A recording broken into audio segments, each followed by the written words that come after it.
Hi, this is Sean Lardo. I'm the economy evangelist here at IT Nation, here with my good friends, actually really good old-time long friend, not old, but just older, Larry Meador he's the channel chief of Infima, Thank you. and another very good friend of mine, Juan Mack, the facilitator of the Central Mafia user group. Juan, before we move any further, what is your real job? I am the Technology and Business Operations Manager for Matrix Integration, MSP company out of Jasper, Indiana. This is why I asked Juan what he does for a living, because it was a long title. So, moving on though, but we're not here to talk about just Juan. We're here to actually get some information out there to the general masses, because there's a lot of questions when it comes down to, over the last, 3-4 years now, especially cybersecurity has become a huge conversation, right? It's become the centerpiece of almost the entire industry now, right? And it's very fortuitous because a few years back I did a fireside chat just like this, where we discussed the difference between what's more important, technology or the education of the users. Mm-hmm. So, and this leads right into what you guys are at Infima. So, let's talk about SAT. Why is SAT important to the MSPs? Well, a couple of reasons. I mean, number one, no matter whose report you take a look at, roughly 90% of all business email compromise comes through phishing attacks. Mm-hmm. And you've got to take a multi-layered approach to this. I don't care what technology and tools you have in place, nothing is foolproof when it comes to the user. And unfortunately, all MSPs have the same common weakest link, and that is us, the human. Right. We want to click on these things when they come in, but security awareness training is designed to change that user's reflex so that they don't click on those links, and we teach them ways to get around this and find out if things are valid or if they're actually a phishing attempt. And the other reason is cyber insurance. As you know, I used to be with the cyber insurance broker DataStream as channel chief over there. Still advise them, got my foot in the door and all of that good stuff, but security awareness training is really rising up the ladder at the cyber insurance carriers these days, because they too realize we've got to train that end user, because that gives us that multi-layered approach, because then we have all the tools and technologies that are designed to mitigate problems, but once you educate that end user, you've got a little bit more secure of a platform. Yeah, Absolutely. And that's important when you talk about implementing technologies at the company. Like myself, managing technology, being able to, that we have all those tools in place. And a lot of times we're bragging to the users, like, we have a new spam filter, we're putting all of these things in place. They kind of like make them feel secure, but like you said, they're the weakest link. So it's part of our responsibility to make sure they're educated, to make sure that they're aware of what's out there, and be able to protect them, not only our organization, but our client's environment as well. Absolutely. So, and that's why you said I like that multi-layer approach. Right. So, okay, but me being an employee and end user for so long of everything, I got a regular job to do, right? I'm busy usually.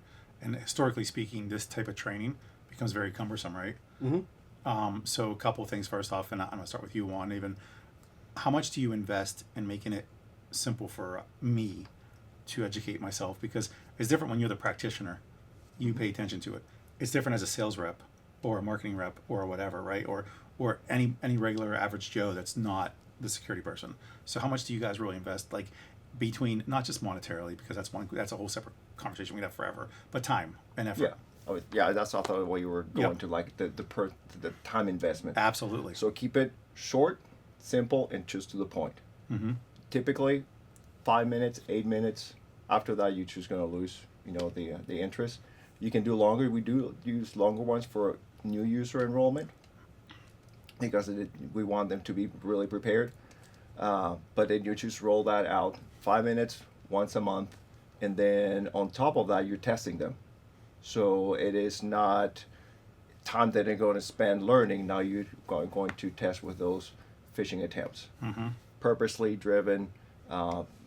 They are following trends, like Christmas is coming or elections are coming.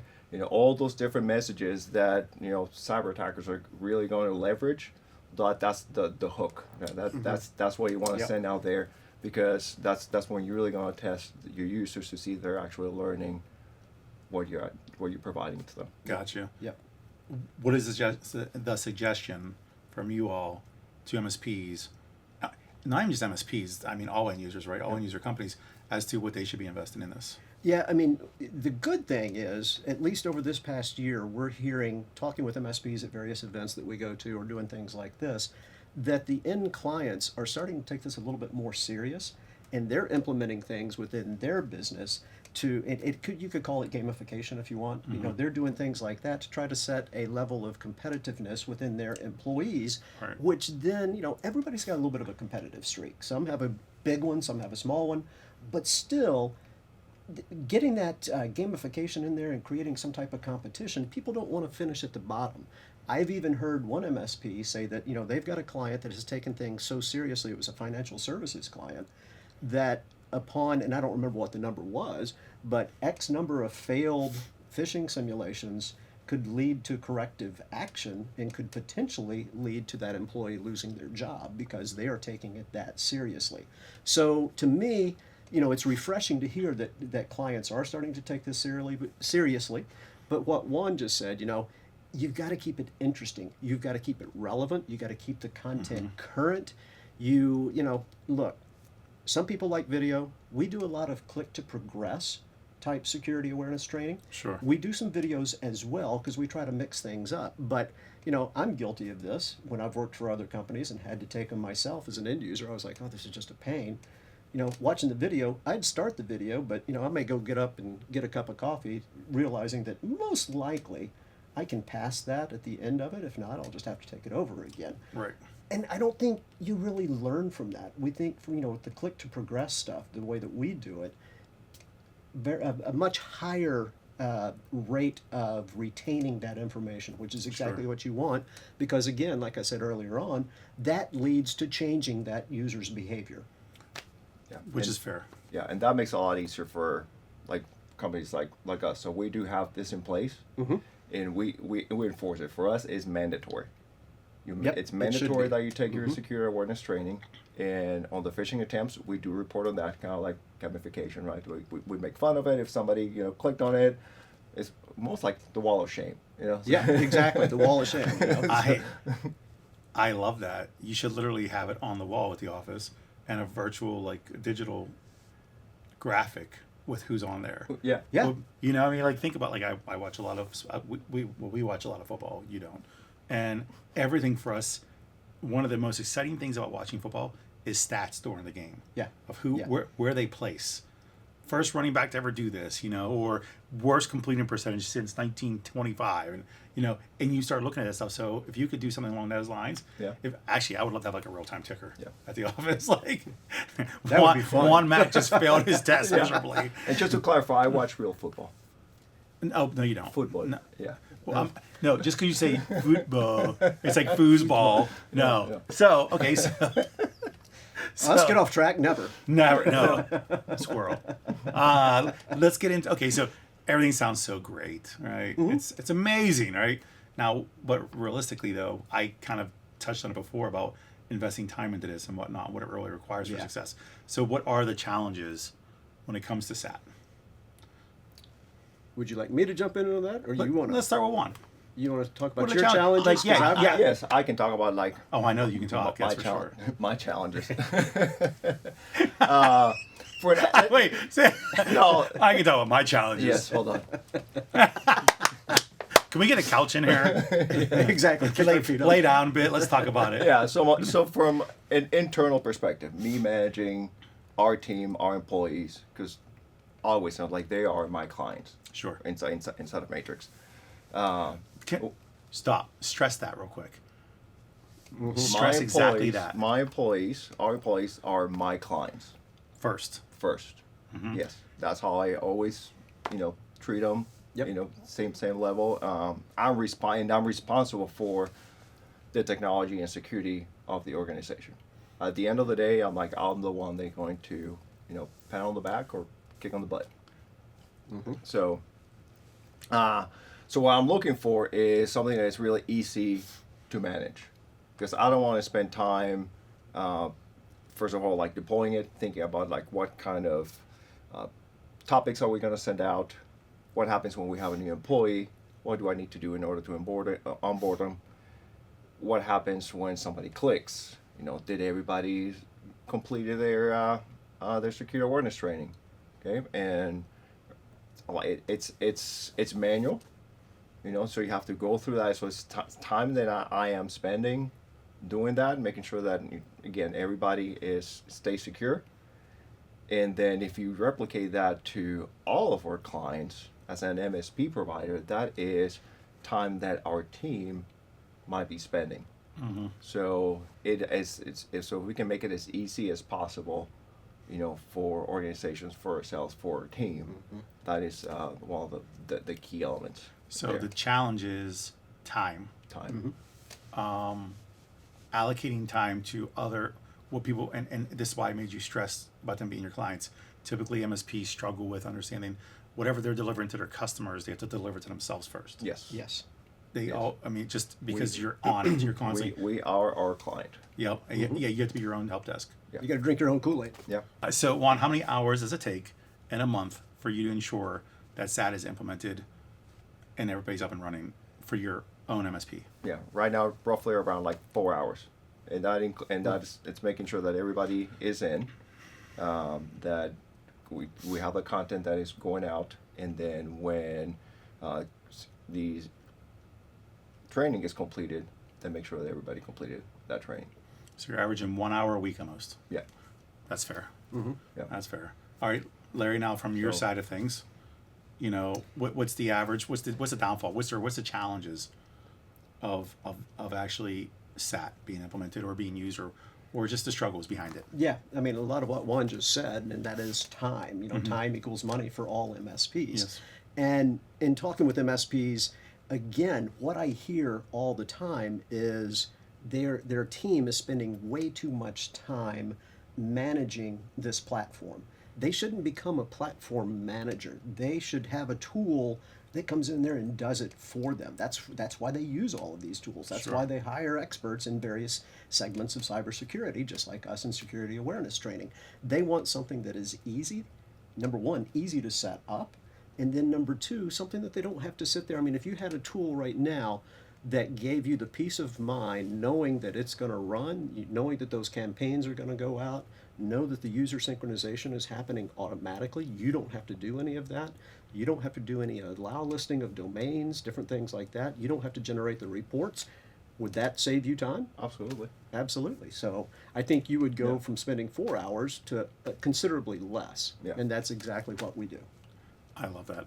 Okay, and so, and from everything you just said, though, there's a lot of automation taking place, which I think is crucial, because if you can relegate the mundane tasks Yeah. or the administrative tasks, I think that's where most MSPs kind of fall short. Absolutely. That's why it becomes cumbersome. It does. And I'll even go this far as to say, when it comes down to SAT, is it applicable to every size MSP? Absolutely it is. How From the does- smallest to the biggest. How does the smallest one, and this kind of lends itself to what Infima does too, how does the smallest one do this without resources? It's like a 1 or 2 man show. Yep. And there's a bunch of those out there. So Yes. it all really starts with our setup process. Our setup process is literally a 3-click process to onboard a client. It takes probably less than a minute to onboard your client.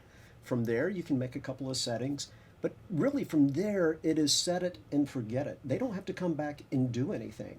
When it comes to monthly reporting, we're going to send the MSP a report of all their clients so they can see what's going on holistically. But then it's a white label solution, so we're also going to take care of sending out those monthly reports to each one of their clients so that the administrator at that client can take a look and see, hey, Sean's a laggard. He hadn't taken his training. They can go out there and see stuff, monitor things, go out there, remind their employees, different things like that on Got what's it. going on, the importance of why they're taking this. So, and again, it gives the MSP peace of mind knowing it's just going to run. It's just going to happen in the background. I don't have to worry about this. I don't have to come out there, excuse me, and schedule campaigns. I don't have to go out there and remind people to do stuff. It's automatically happening in the background. So it's a multi-tenant platform too, then, right? Absolutely. So Absolutely. an MSP can have as many clients as they want. Once they've enabled themselves and they start to doing this and offering this service to their clients, they can literally have a multi-tenant dashboard, and they get alerts. Is that how it works? Or like, cause you said, because it's almost like I set it and forget it to a degree, right? Yeah, it really is set it and forget it. But they can come in at any point in time, they being the MSP. Right. Can go in there at any point in time, see what's going on, all of that fun stuff. The client can also have an administrative user that's coming out there taking a look and see what's going on within Right. their own organization. And again, it's just one of those things to where, he's got way more important things to worry about. He's got to take care of his clients. He's Sure. got to take care of his employees. He's got all these other, you've got, all types of vulnerabilities out there that you've got to make sure are patched and different things like that. You don't need to worry about this. You need something that's automated to take this off of your plate and give love you it. more time. Yeah, and when you're talking multi-tenant and be able to, us as an MSP, see all that information, that is great conversational topics when you have your QBRs Absolutely. back to your client. That takes us to a whole nother level to this conversation. We could talk about this for like 3 days, just in general. So when it comes down to it, what PSA do you use? ConnectWise. Okay. Somebody else uses the other PSAs, right? Whatever. So for you guys, where does this, and then when you talk about QBRs, QBR platforms exist third party and inside of ConnectWise, right? So, and this is not a plug for ConnectWise, it's a plug for in general. Yeah. When it comes to the overlap of technologies, how do you guys, are you feeding or are you receiving information? How does this work? Where does the MSP work out of? So the MSP can work out of wherever they want. We've got an open API, so we already integrate with like ConnectWise, for example, Autotask, many of the other Yep. tools out there. So we just try to make it very, very easy, and that integration helps enforce that to make sure that they can work out of where they want. Sure. They can get the training done, manage everything out of our platform if they need to, or they can manage it from ConnectWise. Well, that's my question. The one is, where do you suggest, or where do you operate out of at that point? We do operate out of ConnectWise. So you keep everything Yeah, centralized. everything is in there because that's our central hub. All the information comes in, all of our reporting. That's our kind of like our source of truth. So essentially, Infima or products like Infima are client facing. Not that they're in it, but that's where everything's being generated, pushed to. Information is being funneled in and then pushed over to ConnectWise, where you operate out of. Correct. And that's and that also helps you with your QBR system as well, Yeah. even if you're using a third party QBR too. Yeah. So, because I think some of the important pieces here, back to the original, what's the deficit of doing SAT or anything for that matter is the lack of time. How do you automate as much as possible to actually make it functionable and streamless with less friction, right? I mean, that's what we're looking to do. All right. What am I missing so far? What makes us different? That's a good question. What does make, and let's not say what makes you different. What should somebody expect? I think that's a way better way to position this, because then it's not a sales pitch, right? Right. So what should an MSP expect from providers like you? An MSP should expect, I've been in this channel for a long time. You don't have to make any comments on that, but I have been in the channel for a long time. And, there has been, there's a lot of vendors that go out there and promise, hey, we're going to save you tons of time. But there's also a lot of vendors that don't necessarily deliver on the promises. And that's one thing you can expect from us is we're going to deliver on what we say we're going to give to you. If we say we're going to save you time, we're going to show you exactly how we save you time. And I can tell you, if you look at the testimonials that MSPs have done for us, there is one central theme, and that is you do what you say you're going to do. You save my team tons of time on a monthly basis. You've taken this off of my plate so I don't have to worry about it. But, on top of that, we've kind of changed the game on security awareness training. Not only have we made it really easy, but we built the platform from the ground up for MSPs and the majority of their customers, which are SMBs. There's lots of platforms out there. This is an incredibly popular space right now. There's a lot of players in security awareness training because, depending on whose estimate you take a look at, it's about a $6 billion industry right now, and over the next 3 years, it's supposed to double. So there's a lot of players. You'll probably see some shakeout and different things like that. But in changing the game, not only have we made it easy, but again, like I said, we built it from the ground up for MSPs. We consulted with MSPs when we built it. We said, what are your pain points? How do we do this?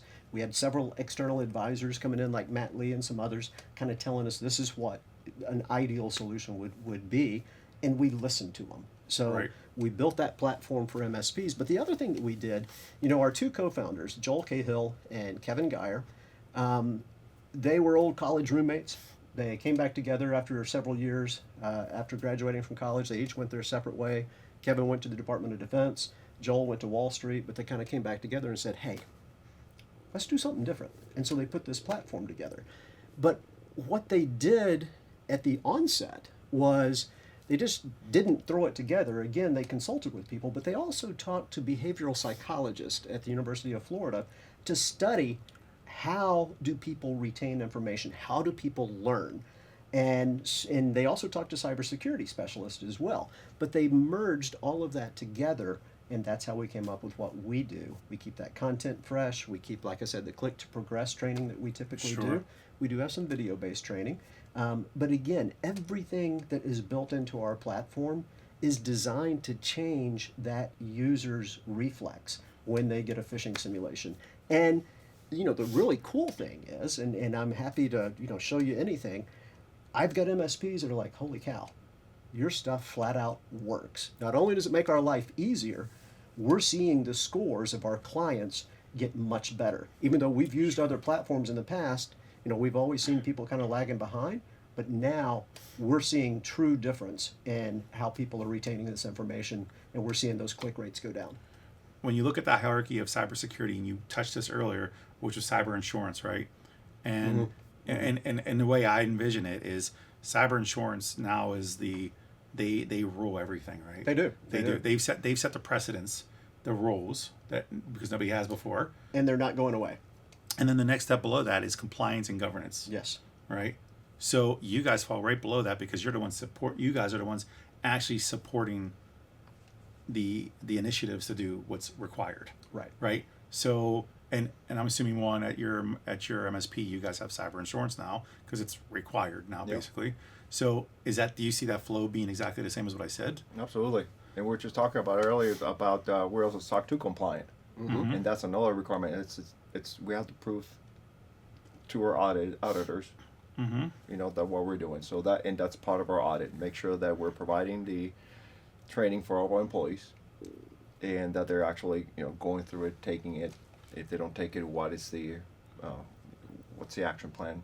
Yep. Make So sure you're that- building that into this. Correct. SOC 2, HIPAA, whatever it is, based off your go-to-market strategy with your clients. Absolutely. And so it gives you a way to actually segment that too and simplify. Yeah. And then you're actually adhering to the requirements and rules of governance and compliance, which actually adheres to the rules of cybersecurity. Yeah. Again, built from the ground up from MSPs. So we talked to MSPs, said, what do you like, what do you dislike? So when I say, we're really geared and, we're 100% channel only. So all we do is sell to MSPs, let them push it out to their customers. So number one, no contracts. Number two, no minimums. Number three, pay for what you use month over month. So that makes it extremely easy. If you use 50 licenses this month, you're going to get an invoice for 50. If you use 10,000 licenses next month, you'll get an invoice for 10,000. If you back that back down to 500, you'll get an invoice for 500. So pay for what you use. On top of that, we also give the MSPs free NFRs for their employees.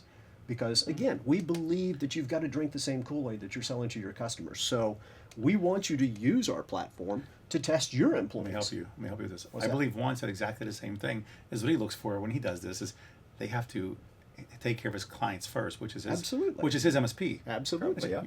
You're welcome. Now Absolutely. continue. No, that's a good. And then the other thing that Juan brought up a few minutes ago, SOC 2. Yep. We've got SOC 2 compliancy as well. So, I think most MSPs, to maintain their SOC 2, they've got to take a look at the vendors that they're working with and make sure that there's not any holes out there and that they're SOC 2 as well. So I'm just going to sit back. now I can do that mic drop, right? Well, look at him first. Yeah. And I'll wrap it up. Because when you were talking about earlier, we were talking about how much time we're spending, how much time I'm spending. I'm actually not spending. Somebody else is actually giving me the report, but I absolutely hate doing that follow up. Hate having to report on like, oh, this person missed the training 3 times in a row. Now we have to go to HR. That's our policy. 3 times in a row, you miss your training, you get written up. I hate doing that, right? And after going through that process. And I know how much time we're spending managing it. So you can explain like how easy it is to set up, managing the users, keeping the content fresh, all the reporting, that happens automatic, all that automation. Also manage budget, so free NFR for exactly. Client. I'm in. So you know, it's a way for the people that are It's a making the match. decisions. Right. As far as like what you're applying, giving out to your clients, you know, going into the leadership and knowing why we're going to do this, not only for best product out there to be able to provide to your clients, easy to use, but also affordable for the MSP. Yeah. Especially when you talk about, you know, the smaller MSPs that are more conscious about things that I provide to the client and things that I implement in-house. That's so. When's this happening? Yeah. So- When is this happening? So, Soon. I like You're, that. you're welcome that I'm at. Thank you, soon. Sean. I get a commission. From our NFR. Oh, all right. So, I'll buy you a drink. so any Yeah. questions? Any questions? No, I don't think I've got any. Any questions? Larry, any questions? No questions for Okay. me. Well, good. Then that's all we have for today down here at the CompTIA basement. Awesome, dope studio. Tia Studio. Yes. That's all we It's a have for cool today place. at the CompTIA studio and with the Central Mafia user group. And thank you, Larry, for being involved and being our first guinea pig. Happy test to. subject. Happy to. Thank you, This is Larry, for fun being stuff. here. Thank you, brother. Really appreciate it. Looking forward to you guys doing Thank you. business. Absolutely. Thank you all. See you on the next one. Thank you. Deuces.